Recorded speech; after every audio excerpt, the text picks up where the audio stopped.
खैर मकदम, आपका मेजबान मोहम्मद लतीफ हकला हाजिर। आइए नजर डालते हैं आज की कुछ अहम खबरों पर। लेफ्टिनेंट गवर्नर मनोज सिन्हा ने श्रीनगर में J&K फिल्म कनक्लेव का किया इफ्तिताह।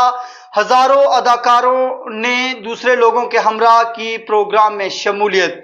बॉलीवुड के अदाकार भी थे मौजूद।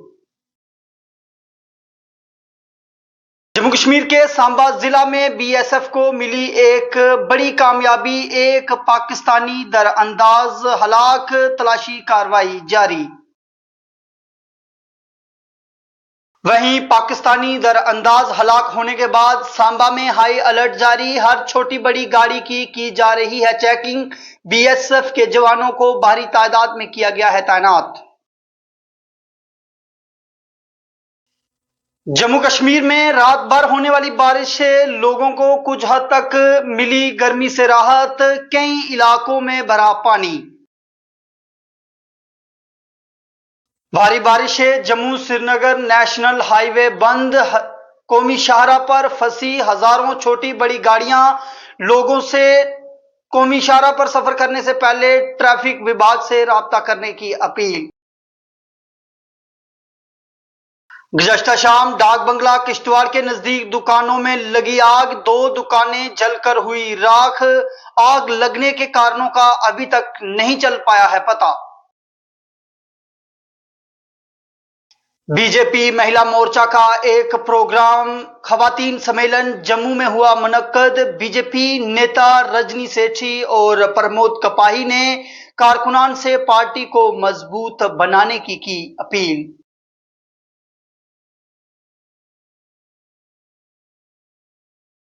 भारतीय जनता पार्टी के सदर रविंदर राणा पहुंचे मेंढर में उनका लोगों ने किया जबरदस्त खैर मकदम।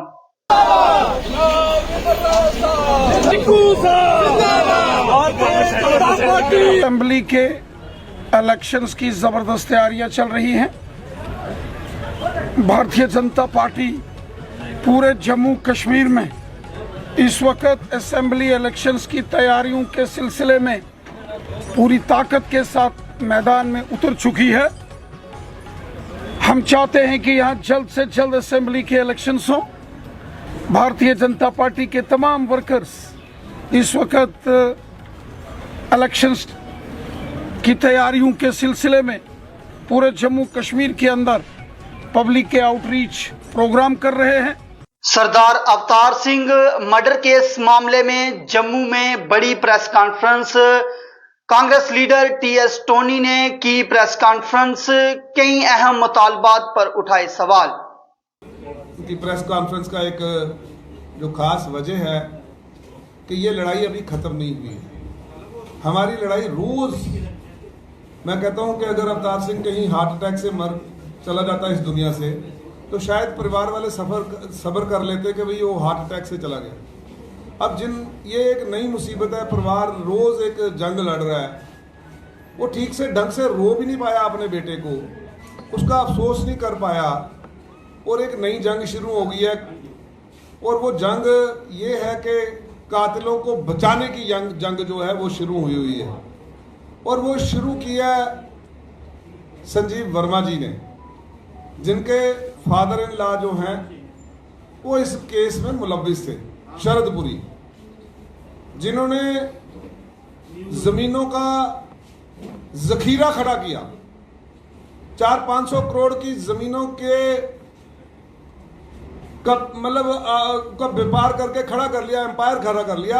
आप सोचो कि शरदपुरी एक सिंपल कॉन्ट्रैक्टर थे और उससे पहले संजीव वर्मा के DC लगने से पहले, संजीव वर्मा के डिवकॉम लगने से के बाद उन्होंने कितनी जमीनों में खरीदा फरोख्त की, ये वाला टाइम नोट करने वाला है।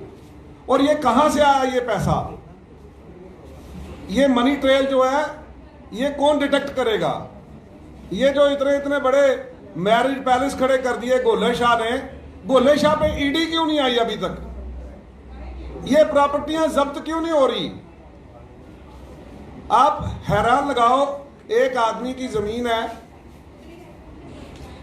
उसकी रजिस्ट्री है, इंतकाल है, सब कुछ है, लेकिन शरदपुरी जी ने जबरदस्ती कब्जा करके और उस पे ऊपर फ्लैट बना के बेच दिए। कश्मीरी पंडित बरादरी की जम्मू में एक बड़ी प्रेस कॉन्फ्रेंस। पनन कश्मीर के बैनर तले किया अपने मुतालबात को उजागर। आखिर कब तक कश्मीरी पंडितों को इसी तर्ज पर जीनी पड़ेगी अपनी जिंदगी? इसका पुनरांकलन करना चाहिए सरकार को। ऐसी सारी पॉलिसीज का नए सिरे से देखे कि भाई हमारी ऐसी कौन सी पॉलिसीज है जिनका इस्तेमाल अलगाववादी करता है, आतंकवादी करता है, या हमारी ऐसी कौन सी पॉलिसी है जिसके कारण अलगाववाद या आतंकवाद का समर्थन होता है या पोषण होता है। ऐसी पॉलिसीज को आइडेंटिफाई करके तर्क करना चाहिए। ऐसी कौन सी पॉलिसीज है, जैसे मान लीजिए सरकार की ये सोच कि कश्मीर घाटी में जो जिनोसाइड हुआ हिंदुओं का, रिलीजियस क्लींजिंग हुई है, उसको हम माइग्रेशन करें। जहाँ पे ये सोच बनी है वहाँ पे बेसिकली उसका इम्प्लीकेशन ये रहा है कि जिन लोगों ने कश्मीर घाटी में रिलीजियस क्लींजिंग की या जिनोसाइड किया, उन लोगों को क्लियर कट मैसेज गई कि भाई सरकार के लिए कोई इशू नहीं है, सरकार तो अपने आप को चला सकती है और वो तो यहाँ पे सिस्टम में जिंदा रह सकते हैं, सिस्टम में काम कर सकते हैं। या सरकार ने एम्प्लॉयमेंट के नाम पे यहाँ के हिंदुओं के डेस्टिनेशन का इस्तेमाल करके जब सरकार ने यहाँ से एम्प्लॉयज वहाँ पे ले गए ये दिखाने के लिए कि अब हालात ठीक हो गए हैं, उन हिंदुओं को बार बार मार के दो तीन बार भगाया चुका है वहाँ से। तो सरकार जब ये सोचती है कि ऐसी घटनाओं को अंडरमाइन करके लोगों के सामने झूठ कहा जाए कि हालात ठीक है, तो अलगाववाद और आतंकवाद का पोषण होता है। जब सरकार ये सोचती है कि जमात इस्लामी रियासत का दर्जा बहाल करने को लेकर कांग्रेस का अनंतनाग में जोरदार एहतजाज। सैकड़ों कारकुनान ने की एहतजाज में शमूलियत। रियासत का दर्जा जल्द बहाल करे मरकज। पुंछ जिला के मकदार इलाके में एक ओवरग्राउंड वर्कर गिरफ्तार। ओवरग्राउंड वर्कर से बरामद हुई एक पिस्तौल। पुलिस ने मुकदमा दर्ज कर शुरू की कार्रवाई। जम्मू कश्मीर अपनी पार्टी का सांबा में जोरदार एहतजाज। रियासत का दर्जा बहाल करने को लेकर किया मुतालबा। कई कारकुनान ने किया इस प्रोग्राम में शिरकत। इसको बहाल नहीं किया जा रहा। केंद्र सरकार को हम याद दिलाना चाहते हैं, उनका वादा है प्राइम मिनिस्टर का, होम मिनिस्टर का, तो वो रियासत बहाल नहीं कर रहे। और दूसरा उन्होंने जो ऑर्डर निकाला है कि सारी पावरें जो हैं वो एलजी के पास जाएंगी, चुनी हुई सरकार के पास कुछ नहीं होगा। इसका भी हम विरोध करते हैं। हम केंद्र सरकार को कहते हैं कि जम्मू कश्मीर में ये तजर्बे करना बंद कर दो। बहुत हो गया जम्मू कश्मीर के लोगों के साथ भेदभाव।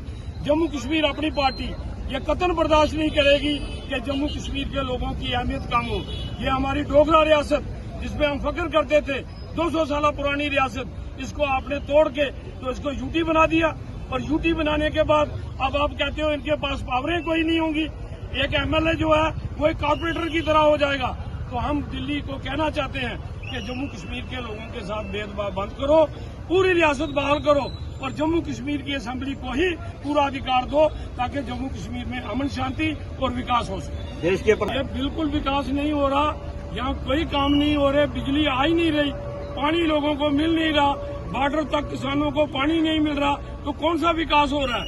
ये सिर्फ कागजों में विकास हो रहा है। बाकी कोई पॉलिटिकल पार्टी बोल नहीं रही। सिर्फ और सिर्फ जम्मू कश्मीर अपनी पार्टी हर खित्ते में ये आवाज उठा रही है कि हमारी रियासत बहाल करो और हमारे लोगों के हक को बहाल करो। जम्मू कश्मीर में एम्स बनाया बीजेपी, वहाँ पर भी लोगों को सुविधा नहीं मिल पा रही है। कोई सुविधा नहीं, बाहर के लोग लगाए जा रहे हैं। हमारे किसी बच्चे को यहाँ रोजगार नहीं दिया जा रहा।